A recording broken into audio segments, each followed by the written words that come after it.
It would be one thing if after 2006 and 2008 and all the problems that have been taking place that they went off into the wilderness and they meditated and they thought, boy, we really screwed up. And we've got to think of some new ways of approaching things. Then you could say, okay, maybe we should give them a shot. Top Line starts right now.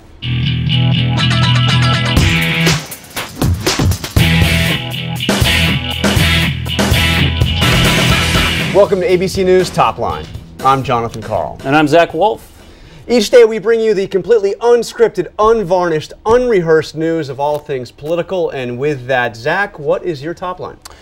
Jobs mess. 131,000 jobs lost in the month of July, much worse than economists expected. Democrats will try and sugarcoat this and point to private sector job gains, but again, less than expected. Not a good thing.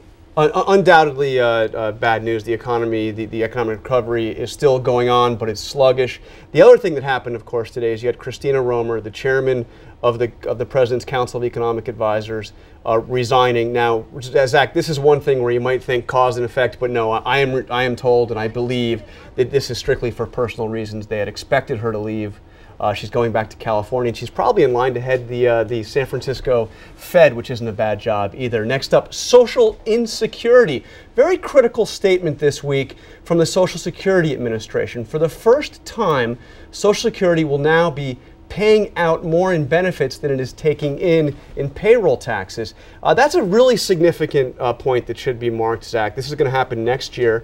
And, you know, for years, since its inception, Social Security has effectively been subsidizing the rest of the federal budget because we pay more in payroll tax and go out in benefits. And now that's going to switch, which is going to be a real drain, another big budget problem for the United States. And this should be a big issue on the campaign trail, should be, and it will definitely be a big issue after the elections when the president's fiscal responsibility or debt commission comes with its recommendations. Right, something for everyone to hate in that one. Right. You got to cut spending and raise taxes, probably both. Next up, student loans. The New York Times today has an exhaustive interview into Senator Michael Bennet. This is the man appointed to fill the seat of Ken Salazar in Colorado. He is running for re-election now, or for election. He's seeing his name on the ballot for the first time ever, and in the drive to tie him to Wall Street, now it turns out that he was behind some loans that the Denver School District made with J.P. Morgan, and they lost a bunch of money. This is not good for him or the White House. Yeah, and what's interesting is now it looks, even before this story, but certainly after it, it now looks like Bennett is actually, you know, no longer the front runner. I mean, you know, Romanoff may well win, probably will win this race. Another candidate endorsed by the president going down potentially. We'll see what happens on that. Next up, SNL in the Senate.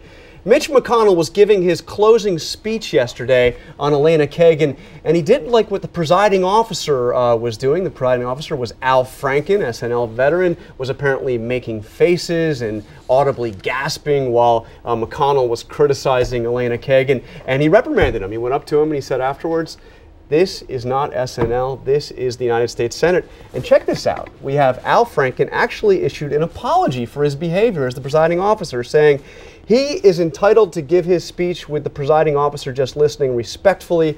I went directly to his office after I was done presiding to apologize in person. And we're told it's all hunky-dory now, everybody's happy.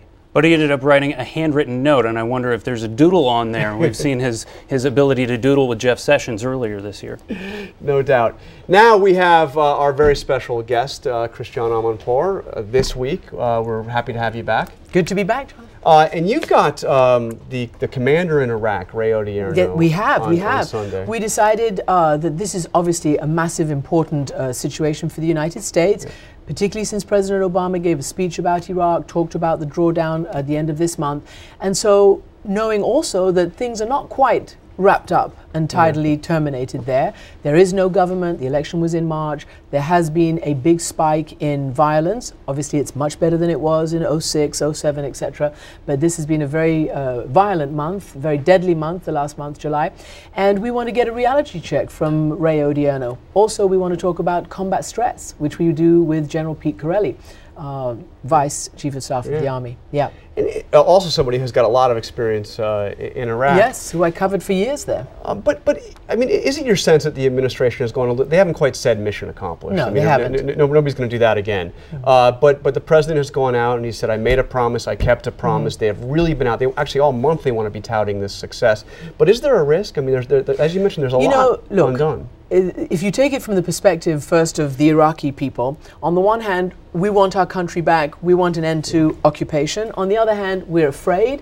There is a spike in violence. Maybe we need American troops to keep at least a lid on it blowing out of proportion. So there's that. From the American perspective, they know they need to bring their forces back because frankly, this was an agreement between the Bush administration and the Iraqi officials, the SOFA, and this is something that really needs to be kept to. It's the Bush timeline. Well, it is. It is. So that's on the cards. But everybody's looking at it to see what, in practical terms, it actually means. Now you know there's going to be tens of thousands of troops kept in reserve in the area just in case. But again, we want to know exactly what's a trigger point for them to be activated, where they'll be. You know, what is the moment of alarm beyond which the Iraqis must make a government, because there is a political vacuum, and into a political vacuum, what steps? Chaos. Right. You had another interesting thing happen this week. You went to the White House for a background briefing, and I did. And who walked in? Well, do you know what? It was really interesting, and I can safely say that this was my first ever time at the White House for a briefing on Iran, which is a subject that I've covered many, many times, and a subject that is very important for the United States and, in fact, the world community. And the president himself walked in. And he said that he was unannounced, right? I mean, it wasn't public, but this meeting wasn't public either. It was a small group of journalists. But I understand, and you tell me, that this happens quite regularly at the White House. I mean, not necessarily on Iran, but on other issues.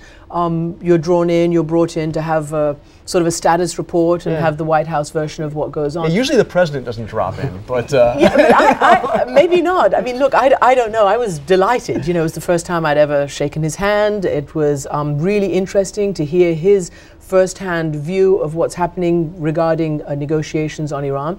And without notes, he spoke for a considerable period of time about where they are, what they intended by diplomatic engagement, what they intend by ratcheting up sanctions, which are not just UN sanctions, but unilateral US sanctions and the toughest ever European sanctions.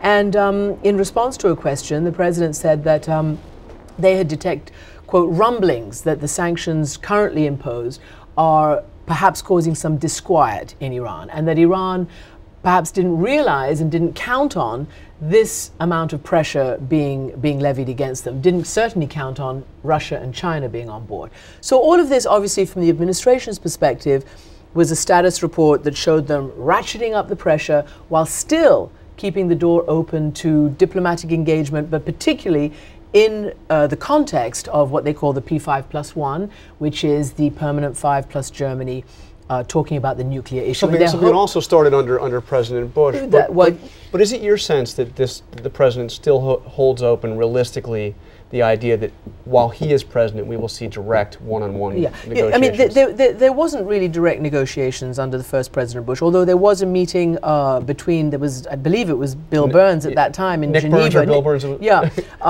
Bill Burns.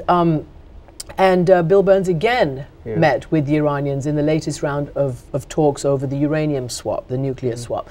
But what they're hoping is that